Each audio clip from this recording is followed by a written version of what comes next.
Welcome to What's Up, Bolts. I'm Fernando Ramirez, and that sad, very angry cowboy must be Dan and Daygo. Dan, how are you doing today? I'm in black for morning frown. Whiskey Sour Wednesday's back, everybody. Unfortunately, 2 weeks in a row. It is what it is at this point. You should only have at least have two more guaranteed wins because you shouldn't lose to the Broncos or the Raiders. But I don't know. What the hell does it matter? We'll see. That's obviously talking about last night, our Sunday night. Chargers lose 30-27. They dropped to 5-5. Just real quick, we're sorry we didn't get an episode out yesterday. Last night was madness. After the game, took a while, then finally Didn't leave for like 11. yeah, didn't get home till about 2:30 in the morning. So we decided to get this episode out today. And kind of give it the 24-hour rule, see what happened, kind of what the buzz is around the building. And there is a lot of frustration in the building. You can tell. Post game, we talked to Derwin James. We talked to some other guys, and you can tell that there is a level of frustration with the players because of what's going on. I mean, Derwin said, and I quote last night, somebody asked him about, oh, you guys in Kansas City end up in close games, and he's like, close isn't good enough in this league. We didn't make enough winning plays. It hurts, but we got to move on and get ready for the next team, which is the Arizona Cardinals. But man, I'll tell you one thing. Derwin James is the leader of this team. Derwin James last night said it was on him that he didn't make enough plays. That play at the end of the game, he should have made that play. In all reality, though, and Dan and our good friend Eric Williams and I were talking about it yesterday. And it's like, why didn't they put somebody else to kind of help Derwin on the other side? I mean, I think it was Patrick or Andy Reid said that they noticed that Derwin, what was it that he was giving him? He was outside leverage the whole There you time. go. That he was trying to take away the outside. But I'm like, we were talking about this in the car, and I was like, what are we doing in the scouting reports? Mahomes wants to go across the middle as much as he can anyway. He feels comfortable there. Yeah, exactly. So I mean, and they used the Kansas City used a good pick play to get Travis open. And obviously they end up winning the game. So yeah, some level of frustration with the team. I mean, most guys after the game were really, you could tell they were really frustrated. Drew Tranquil, Keenan Allen, Mike Williams, Justin Herbert. Like, you could just tell there is a level of frustration, and it kind of is like you haven't been able to build consistent momentum. I mean, I know they went on that 3-game winning streak at one point, but it wasn't good enough because you were playing Houston, you played Cleveland, and I think you beat the Broncos. And after that, it kind of unraveled And a little bit. it was a barely beat the Broncos. Yeah, exactly. So it's kind of been a little bit of a shaky season for the Chargers. They haven't beaten a team with a winning record. Yep. So that's kind of been Or Super Bowl winning head coaches this year. yeah. So it's been tough. Yeah, they've lost to Andy Reid twice. They lost to Doug Peterson, and they lost to Pete Carroll. I believe those are the only Super Bowl winning head coaches they faced. Lovie Smith went to a Super Bowl, but he didn't win it. Lost. Yeah. Andy Reid. Yeah, that's basically it. I mean, it's I don't know. I don't know what to say. It's one of those things where the Chargers had, and it was almost like a mirror, and that's what I wrote about. It was more of a mirror kind of game. It almost was the same thing as what the Chargers went through against San Francisco, where in the first half, numerous times they had to settle for field goals. They didn't score touchdowns. They let the other team hang around, and then in the second half, the other team made halftime adjustments, and it seems like the Chargers didn't. The Chargers have been outscored now 29 points to 7 in the second half of games in the last 2 weeks. Dan, I mean, can you put your finger on what's going on? Well, I don't know if I should, because I'm not trying to get, yelled at by my superiors here on your favorite program. But I think the biggest problem is this. We were talking about it yesterday. Is like, I think sometimes the biggest problem in coaching, obviously, mind you, I don't know it all. Don't think I'm some of these stooge in the blue checkmark brigades who think they know everything. I don't. This is just my humble opinion. I think sometimes we get caught up as in coaching that's like, oh, this is my system. This system's great. Plug in whoever you want. Bada boom, bada bing. It should be good. It should be efficient. And I think the biggest problem is that, and again, mind you, I'm not in those rooms. I have no idea. But it's like, if it was me personally, we were talking about this yesterday, I'd ask the center his 5 favorite plays to block. I'd ask the quarterback his favorite 5 plays to run. And I'd ask the running back his favorite 5 plays to run. That way you have a mix in crunch time that you need, whether it's shot plays, whether it's kill the clock type stuff. And I think that's been the biggest problem since Keenan and Mike went down. Like, you have these receivers with different skill sets, but you're trying to run them the same, like if they were in Mike Williams' position or if they were in Keenan Allen's position. It doesn't work like that, pal. It doesn't work like that at all. Like, you have got to adjust not only to what the defense is giving you, but also to the players you have on the field. You can't expect, Michael Bandy to run exactly like Keenan Allen. You can't expect, DeAndre Carter to run exactly like Mike, Josh Palmer like the other two also. You know what I mean? Like, I think that's been the biggest problem. And then you again, the lack of creativity. I've been saying this for like 2 weeks or 3 in a row. I don't know why we haven't started putting Austin Eckler in the slot. Like, put Austin Eckler in the slot. You can have any dummy freaking run a swing route as a bailout check down. You don't need one of your best receiving, I'll just say one of your best receivers doing that. You can have him run something on a linebacker, get a mismatch or something and see what happens. So, I think too much thinking in the box and not thinking outside the box has been the biggest problem. Yeah, no, definitely. I mean, and let's go real quick to Brandon Staley, and let's hear a couple of questions and answers that he is being asked right now. Let's see what they're asking him. That's exactly it. Yep. Just overall, how did you feel like the defense played? Thought we played good in stretches, but ultimately didn't rush well enough, didn't cover well enough tonight. What's the biggest thing that this defense has to do, really just on both sides of the ball, late in games to be able to close it out? You just got to play team defense. You got to play team offense. And I thought that we did an excellent job of bouncing back after the fumble. Defense ended up forcing a fumble, go down, make a couple big clutch plays. Justin made a couple huge plays. We're able to score and put the pressure on them, and then, to close out games against, great offenses, special players, rushing coverage has got to come alive. You gotta rush and you got to cover at the end of games. And they made a couple more plays than we did. And, that was the biggest thing. I was screaming that, like, you got to keep Patrick Mahomes in the pocket. You can't, there was one play, I can't remember if it was a 3rd down or a 2nd and long or something, but, the end collapse in, so there's no contain over there. Obviously, dude takes off, gets a 1st down like nothing. And same with on the final drive, you have your tackles going, outside, just opening up the middle, and he literally walks through like freaking Moses in the ocean. It was no problem. And it's like, those are the type of things you got to do, dude. You got to have some football IQ to either, if they're going to do that, I would have expected him at least to, rush someone up the middle, QB spy, for God's sake, something to not let him get such a big run. But it is what it is. It almost only counts in horseshoes and hand grenades. So, I mean, it's on to whoever the hell they play next. Yeah, no, and definitely, and that's what Brandon said. And Brandon said that, and then obviously he said that that he wanted the best against the best. Travis Kelce against Derwin. Derwin had only allowed 1 completion on Travis Kelce, and I think it was like for 5 or 6 yards in the whole game until that last final play. Yeah. So it's one of those where he had done a really good job against Travis. It was just that final play where, and see, I don't know what's gonna do. I'm gonna say it. That's the difference between Andy Reid and other coaches. Listen to what you said. Repeat what you said about what they saw with Derwin James, and that he was looking. He was taking away the outside leverage. Oh yeah. He was taking away the outside. Yeah. Minute details like that. I fumbled that one completely. No, my bad. I'm trying so hard to keep it together right now because I'm, irate.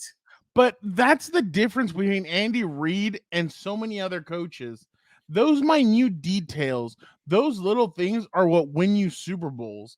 And I know people are going to say, Andy Reid only has 1. Yeah, but he has been to numerous Super Bowls. He's been one of the best offensive line the game's ever seen. and he wins no matter if he has Alex Donovan Smith. McNabb, Yep. Mike Vick, Nick Chase, Foles, Matt Castle. Remember Matt Castle. Yeah, Matt Castle. Alec. No, I think he had he might have had Matt. I think he might have had I think he had Alex Smith his whole. Maybe he did have Matt Castle for a little I bit. think for a little bit, yeah. He had Alex Smith, and now he has Patrick Mahomes, Donovan McNabb. What was the But you see what I'm saying, though? You see what I'm saying? How, like, at the beginning, I always get crap because I say you can't compare Mahomes to Justin because Justin has had 2 different head coaches in the first 3 years he's been there. He's had 2 different offensive coordinators. And Mahomes has had so much continuity because we all know it doesn't matter how many OCs of Andy Reid's go get head coaching jobs.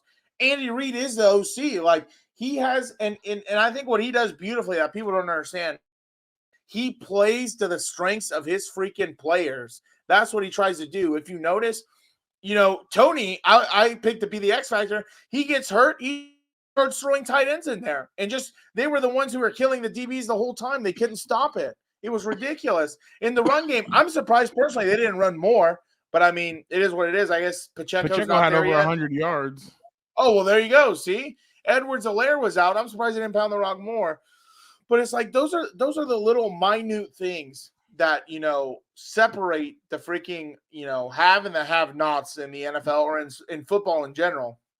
You have got to play to your player's strengths despite your system or whatever you want. Like, if you notice Andy Reid's sheet, it is freaking massive because I'm sure he has stuff for every situation. Maybe Patrick's favorite plays, He has I wonder how many of those are everything. BS, though. Huh?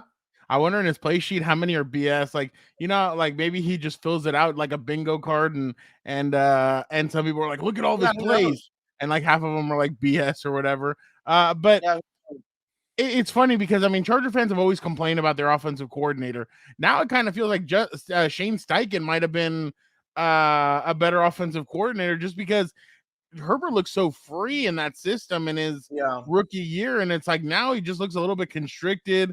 Everything's a little bit weirder. I don't know. It just looks different. In my mind, here's what lost them in the game real quick. 2 different things. Number one, you didn't win in the first quarter. That's where you should have been up 28. You should have scored at least 4 tuds in the first quarter. That's inexcusable against the Kansas City Chiefs. You can't do it. You can't have it. Number 2, you get the ball back with 2 minutes. There is no reason Patrick Mahomes should be getting the ball back. I knew when they scored with 147, I'm like, oh, we're so screwed unless they have some miracle. But like the problem was, I think either the first or second play, you call some stupid run play, which is going east and west, probably negative gain, 1 yard gain, something stupid like that. Then you have, I think it was on this drive. Justin, instead of throwing it away, takes a 2-yard loss. You're set up with 3rd and long. And that's been the problem the whole season. You're not efficient when it counts, when it matters most. And that's what ends up losing you games. Yeah, no, I completely agree. Here's what Brandon. So obviously, like I said, the Chargers have outscored 29-7 in the second half of games. Here's what Brandon Staley had to say about the offensive performance in the second half of performance of games. So the only touchdown they scored was the one yesterday to go ahead. Yeah, that's freaking crazy, dude. You got to stay on schedule. You got to eliminate penalties. It's hard to beat good teams when you have penalties, and then you got to convert 3rd downs. When they're makeable, and you got to get the explosions. And we didn't get any of that in the 3rd quarter. That was also the biggest problem, real quick, while Frown brings himself back. The problem was you freaking, I think they score, they get a stop a camera, which before halftime. Maybe they score a field goal. But then you come out in the half, you go 3 and out, you have bad possessions left and right. Like you in crunch, like I was surprised, seriously, they didn't run the ball more when they were getting towards the red zone. To at least have them waste all 3 timeouts. You know what I mean? Like, you don't need to throw the ball. Worst case scenario, you kick the field goal, you tie the game, you go to OT. Like, there's no problem with that. Yeah, and here's Brandon on how the team is feeling right now after the loss? Well, you should be frustrated. We just lost to a good team at home. We had the lead, weren't able to close it out. You know, that's an outstanding team that we played, and to not beat those guys, you know, it's disappointing because we felt like our our level was good enough to win, but we didn't finish plays in that fourth quarter to get it done. But that group in there's got a lot of pride. You know, we've played 2 really tough ones in a row against 2 fantastic teams, and now we got to get our rest and we got to move on. We got to go to Thanksgiving, and we got to get ready for the Cardinals. And the worst part is like you said, didn't finish enough on plays in the fourth quarter. You have 30 seconds left, dude. You botch a protection when the guy's standing at the line of scrimmage and Herbert gets sacked. You know, he couldn't throw it away. And it's like, dude, it was a nightmare to begin with. You couldn't even dial up something to at least give yourself a chance. You know what I mean? Yeah, no, I completely agree. And that's kind of been the theme this season. And that happened again. It happened last week against the 49ers as well. Yeah. Where Justin throws an interception at the end. It happened against Kansas City. It's just, I guess, bad luck. I mean, the Chargers were able to score that touchdown and put them ahead at the end of the game, but like you said, a lot of time was left. Patrick Mahomes is obviously gonna dissect your defense, and seriously, how do you know they didn't just bait you into it, right? How do you know they're not like, 147, 2 minutes, no worries, dude, just score the touchdown? Well, yeah, but I mean, and Andy Reid started calling timeouts as soon as the Chargers got in the red zone after that big Keenan Allen catch, and then there was a 2-minute warning. Yeah, he started calling the long game. But that's what I'm telling you. Like, Andy Reid's a different cat. Like, he's methodical. He's thought everything out. He's so well adjusted. He knows how to make adjustments. And that's the thing. In the last 2 weeks, you face coaches that make second half adjustments. I think that's why they're losing, to be completely honest. Yeah. Doug Peterson and the Jacksonville Jaguars made second half adjustments. The Chiefs, the first game, made second half adjustments. All these Super Bowl winning head coaches make adjustments in the second half. For some reason, the Chargers aren't making good enough second half adjustments, unless you're talking about the game against the Cleveland Browns, unless you're talking about some of these other games. But man, it's just been rough to see these guys play so bad. Especially because I'm sure if they, dig deep enough, they'll find the stat of, the Chargers record in 1 possession games. I'm sure it's starting to tilt the other way again, where it's terrible. I think especially this season. I think most of their games have been except for that Seattle and Jacksonville game. Everything's been 1 score, I believe. Yeah, 100%. I wouldn't doubt it if we pulled up their schedule right now. That's what it'll be. But it's been bad. It's just bad. Like, it's bad football. Bad and you have some playmakers still. I mean, I know all the injuries that have happened, but you still have good players that should be able to kind of hang in there and win with you, but you made no moves in free agency. Yeah. Here's another one. And I don't mean to throw dirt in it, but the Chargers obviously got a defensive tackle last week. And decided not to go get a former guy in Linval Joseph. Linval Joseph went off for the Eagles yesterday. Did they sign him and Ndamukong Suh? And Ndamukong Suh. Christ. He hold on, let me I get it. Linval Joseph is now with them. They played the Colts. Ooh, they play the Packers next Sunday night. Ooh, that's gonna be an interesting game. Hold on, let me pull it up. Linval Joseph went. Linval. He had 4 tackles, half a sack, 1 quarterback hit. Yeah, no, he was. I mean, for him and Ndamukong Suh shared a sack. But I mean, I was surprised that they didn't go get Linval Joseph. I mean, it's interesting. It's interesting to see kind of the dynamic that the Chargers have right now. But they're 5-5 now, and it's like, what can they do to maybe secure a wild card spot? They're gonna have to win out, basically. I mean, the way the AFC is going, they're gonna have to win out. But here's what Justin Herbert said about what they have to do to make sure that they end the season, or they start putting together some wins in this back end of the season. Yeah, every game in the NFL is tough, and you put everything you have into it, especially that week of practice, that preparation. And so you lay everything out there. And so I'm really proud of the way that everyone battled today. It didn't go our way, unfortunately. But, we're going to ride with our offense, defense, special teams, and we're going to get better. We're going to keep, doing everything we can at practice, in the film room, in the weight room. But it wasn't good enough today. He said, "Let's ride." No, he didn't. He's not like that stooge. Don't you dare compare him to that stooge. Yeah, but I mean, it's just one of those where you can tell the frustration in Justin's voice. You can really tell the frustration in Brandon Staley's voice. So I'm ready. Because essentially, you've only beaten them once, right? Since his tenure in 2 years.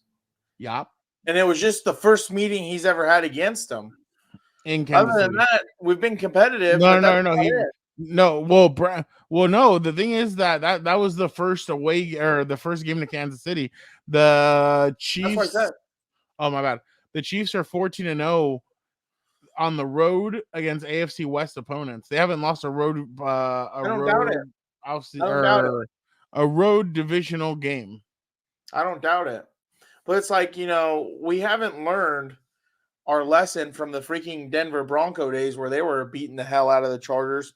Now we just changed one tyrant for another, and the Chiefs beat the hell out of us every single year. Well, yeah, it's like one of those things. We had said that it was going to be a 2-horse race, and it is, but the first horse is starting to separate himself. I'm sure separated a guy 8-2. That's pretty separate in my book. No, I know, but like I'm saying, like they still have a chance to win it in a sense. But I think within the next 2 or 3 weeks, Kansas City will clinch it. Minnesota was close into clinching until they lost yesterday. That would have been interesting to see if Dallas would have taken an L. I think Green Bay could have snatched up the record could have snatched up the divisional title. So we're getting close to that kind of stuff. And I mean, you can tell the other point of disappointment from the Chargers is the fact that they are now I think they're in the outside looking in when it comes to the playoffs. The playoff picture on brink of a win. US cannot close out Wales. Yeah, well, that guy was an idiot for making that tackle anyway. Okay, so now, oh Jesus, the Chargers are the 9th seed. They are. Oh, and it's 8, right? Yeah. So so you only allow 7, I believe. Okay, so they're 2 back. So basically, 7 go. I thought it's 8. No, it's 7. Oh, dang. Okay, so it's Kansas City, Miami's the 2nd seed. The Tennessee Titans are the 3rd seed. The Baltimore Ravens are the 4th seed. Buffalo Bills are 5th. New England is 6th, and Cincinnati is 7th. You know what? The Patriots are about to have an interesting couple of days. They're on they're on prime time for the next 4 weeks in a row. I'm interested to see if they're going to be able to handle that, or if they kind of choke and they lose a couple of these games. But see, here's already the bad part for the Chargers. They are 4-3 in the conference. So obviously they've suffered some losses. Then you look at they're 5-5. New York and Cincinnati are both 6-10, and New England is 6-10. So that's one way to try and sneak in there. But yeah, it's gonna be rough, and the guys know it. They know they're gonna have to win out to potentially try and get a playoff spot. But last year, remember at the end, they were in there all season. They were the ones with the 7th or 6th seed. Yep. And at the end of the season, when they lost to Kansas City, when they lost to Houston, it all went to crap, and they weren't able to gain it back together. So definitely very sad. I mean, you don't want history to repeat itself if you're them. So you're gonna have to really rally together. They're gonna depend on their captains, and that's the thing. Brandon Staley's message, Joe Lombardi's, Ronaldo Hill at one point is gonna get dull, and it's gonna be like, okay, we get it. It's gonna count. It's gonna be Derwin James, Sebastian Joseph Day, Keenan Allen, even Khalil Mack. Some of these guys, like, they're gonna need to step up and be more vocal and be like, hey, well, X, Y, and Z, let's keep on doing our thing. Like, we can do this. We got this. But it's player-led teams are the ones that go to championships, dude. But it's gonna be a tough stretch to the end of the season. You got right now you have Arizona this weekend at Raiders. You come home, you play the Dolphins. At home, you play the Buffalo or the Tennessee Titans. Then you go on the road, I believe, to Indianapolis to play the Colts on Monday Night Football. And then you go to I'm almost there. Then you go to you come here. No. Okay, Here we you go. go. Yeah, my bad. Yeah. There you go, You Mr. come Grinch. back to you come to LA and you play the Rams on Sunday Night Football, which I'm sure that'll get flexed. And then you go to Denver. So I mean, if you want a wild card spot, you better have it done before you have to go to Denver for that last game. So you don't have to play any of your players in that element before the season ends, any of that. But like I said, they still need to take care of business. They need to win out. They need to win a couple of more games. I just think it's going to be tough, but they essentially they can only lose 2 games at the end of the season in a sense, and that's even being righteous. They'd be 9-7 like last year, so 9-8. Yeah. So you need to win some games. But Dan, you got anything else? I think the only thing is this. I think it's so silly, these Charger fans who are already calling for Staley's head. Personally, like I said, I still like Staley. I'm still a believer. I think, football happens like that sometimes, dude. It is what it is. Of course, there were some things I didn't like. I didn't understand why there was no QB spy in crunch time and some other things, why we weren't double teaming Kelce. But I mean, it is what it is at this point. I think it's funny to me, and we were talking about this last night in the car. What do you think a different head coach is going to be for this organization? There's no one answer all for an organization who has a history of doing these type of things. Like, that's why it's funny to me when they try and call for Dan Campbell's head. It's like, dude, you literally went to one of the worst organizations possible and is trying to turn it around. Do you think he can do that in 2 seasons? Like, it doesn't work like that, guy. So, like, that's my thing. The ones calling for Staley's head to me are ridiculous. Like, he's only been there for 2 years, and you're telling me he's the major problem in the whole organization? Like, that's the funniest part to me. Yeah, no, I completely understand, but I mean, it's getting down to the wire, and things are about to get serious because you never know. I mean, people could be fired, people could leave. There's a lot of weird stuff that happens during the off season, and it feels like there's always news going on. So you'll definitely hear about it, but that's all the time that we have today, folks. We appreciate you guys so much for checking out What's Up, Bolts. I know it's tough. It's a rough part of the season. The Chargers losing 2 in a row. We appreciate you guys for sticking with your compas, letting us talk to you, letting us give you our point of views, obviously. Don't forget to go check out Compas. We have some cool stuff cooking up there. We have some WWE stuff. We have some boxing stuff. We have some great interviews. Go check those all out. We also have regular Compas on the beat, which obviously we talk about the NFL. Gilbert and I talk about the stuff that we're doing on the side, or our other jobs where we write and stuff.